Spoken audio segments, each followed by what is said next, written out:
श्रीगुरुभ्यो नमः। हरि ओम्।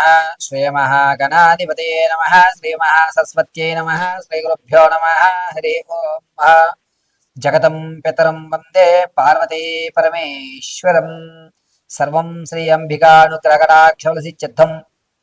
ప్రతి ఒక్కరికి కూడా ఈ పరాభావనామ సంవత్సరంలో అనేకమైనటువంటి ఇబ్బందులు చవిచూసి ఈ సంవత్సరమైనా సరే నా యొక్క స్థితి మారుతోందా, మారడం లేదా, నేను ఏ విధంగా స్థిరపడగలుగుతాను అనేటువంటి సందేహం ఉన్నవారు, ఈ సంవత్సరమైనా నా జాతకం మారితే నేనంటూ ప్రూవ్ చేసుకోవడానికి అవకాశాలు ఎక్కడన్నా కలుగుతాయా అనే ఆలోచన ఉన్న వాళ్ళకి మనం మేషం మొదలు పెట్టుకుని మీనరాశి వరకు కూడా ఏ విధంగా వారి యొక్క జాతక ప్రభావాలు ఉండబోతున్నాయి, ఎవరి యొక్క జాతకంలో ఆదాయ వ్యయ రాజపూజ అవమానాలు ఏ విధంగా ఉండబోతున్నాయి అనేటువంటివి గోచార రీత్యా వారి వారి ఫలితాలని వివరించి చెప్పడం జరుగుతుంది.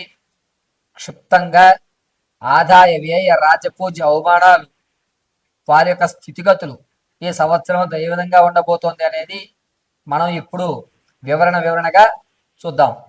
పరాభావన సంవత్సరంలో తులారాశి వారి యొక్క ఆదాయ వ్యయ రాజపూజ అవమానాలు చర్చిస్తూ ఈ సంవత్సరం అంతా కూడా ఏ విధమైన ఫలితాలు ఉండబోతున్నాయనే విషయంలో కనుక మనం ఒక్కసారి పరిశీలనలోకి వెళ్తే, ముందుగా వీరి యొక్క ఆదాయం 5, వ్యయం 14, రాజపూజ్యాలు 6, అవమానాలు 3. అయితే వీరు సమస్యని చాలా సున్నితంగా చూడటం, ఎవరు కూడా ఆలోచించని కోణంలో ఆలోచించడం, గౌరవాన్ని పెంపొందించుకోవడం, ఆర్థికంగా నిలబడేటువంటి అవకాశం ఏర్పడుతూ ఉంటుంది. ధనం ఎంత ముఖ్యమైనటువంటి విషయాన్ని ఇప్పుడు తెలుసుకుంటారు. దాంతో పాటుగా ప్రతి రూపాయిని కూడా ఎక్కడ ఖచ్చితంగా పెట్టాలో ఆ ఖచ్చితమైన నిర్ణయాన్ని తీసుకుంటారు. అప్పుల బాధ కొంచెం తగ్గేటువంటి అవకాశం గోచరిస్తుంది. గురుడు మంచి స్థానంలో ఉండడం వల్ల, ఆలోచన ధోరణి మారడం వల్ల మీరు ఎవరిని నమ్మరు. నమ్మకపోగా ధనాన్ని ఎంత వరకు మీరు సంపాదించుకోవాలి, ఎక్కడ ఇన్వెస్ట్ చేయాలి అనే ఒక ఖచ్చితమైన ప్రణాళికలతో మీరు ఎదరికి కొనసాగుతూ ఉంటారు. పైగా ఈ తులారాశి వారు విద్యార్థుల విషయానికి వస్తే జ్ఞాపక శక్తి కొంచెం తగ్గుతుంది. శ్రమించి ఎక్కువ శ్రమ అవసరమవుతుంది. రాజకీయ, సినీ, సంగీత, సాహిత్య, కళా పరిశ్రమలో ఉన్న వారికి మాత్రం ప్రథమాంకం చాలా అద్భుతంగా ఉంటుంది. ద్వితీయాంకంలో శత్రువుల వల్ల మిమ్మల్ని తోసిపుచ్చేటువంటి అవకాశం గోచరిస్తుంది. విందు వినాదాల్లో మీకంటూ ఒక ప్రత్యేకమైన గుర్తింపిస్తారు, కానీ అందులోనే మీకు అవమానం జరిగేటువంటి అవకాశం ఎక్కువ గోచరిస్తుంది. కావున విందు వినోదాలకు కొంచెం దూరంగా ఉండడం మంచిది. కుటుంబాల్లో సఖ్యత పెరుగుతుంది. భార్యాభర్తల మధ్య అన్యోన్యత పెరిగేటువంటి అవకాశం ఎక్కువగా గోచరిస్తోంది. తాత ముత్తాతల నుంచి లభించేటువంటి ఆస్తి ఏదైతే ఉందో అది రాకపోగా అనవసరంగా ధనాన్ని ఖర్చు పెడతారు. 1 రూపాయి పెడితే 10 రూపాయలు వస్తుంది కదా అని చెప్పి కోర్టు విషయాల్లో మాత్రం తప్పుటడుగు వేసే అవకాశమే ఎక్కువగా గోచరిస్తోంది. భార్యాభర్తల మధ్య దూరం పెరిగేటువంటి అవకాశం లభిస్తోంది. ద్వితీయాంకంలో భార్యాభర్తలు ఎడం పెరిగేటువంటి అవకాశమే ఎక్కువ శాతం గోచరిస్తోంది.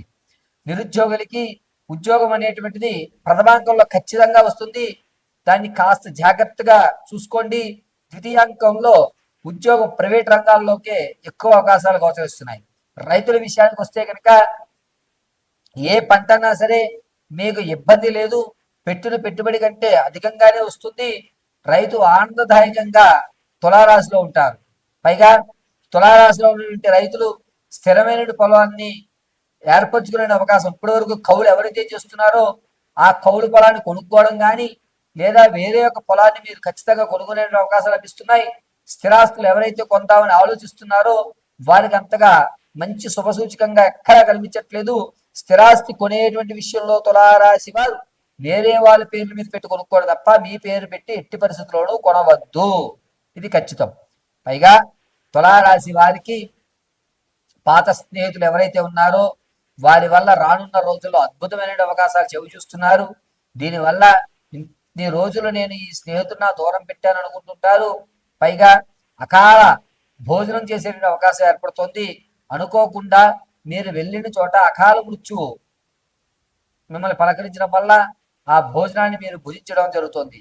అంటే మీ యొక్క బంధువర్గాల దగ్గరికి వెళ్ళినప్పుడు ఆ బంధువర్గంలో అకాల మృత్యువు సంగ్రహించడం, దానివల్ల మీరు వెళ్ళిన పని ఒకటైతే మీరు ఆచరించే పని ఇంకొకటి విధంగా ఉంటుంది. పైగా ఈ తులారాశి వారి సంవత్సరం అంతా కూడా ఆరోగ్యం విషయంలో కొంచెం జాగ్రత్తగా ఉండండి. పెను ప్రమాదాలు ఏమీ లేవు కానీ శృతిలో తప్పుకుంటాయి. కానీ శృతిలో తప్పుకున్న చిన్న చిన్న దెబ్బలైతే తగలడం ఖచ్చితం. కాబట్టి ప్రయాణాల విషయంలో ఇంకాస్త జాగ్రత్తగా ఉంటే ఆ దెబ్బలు కూడా తగలకుండా మీకు పరిపూర్ణంగా గట్టులు పడే అవకాశాలు ఏర్పడతాయి. నెగ్లజెన్సీని మాత్రం విడిచిపెట్టండి.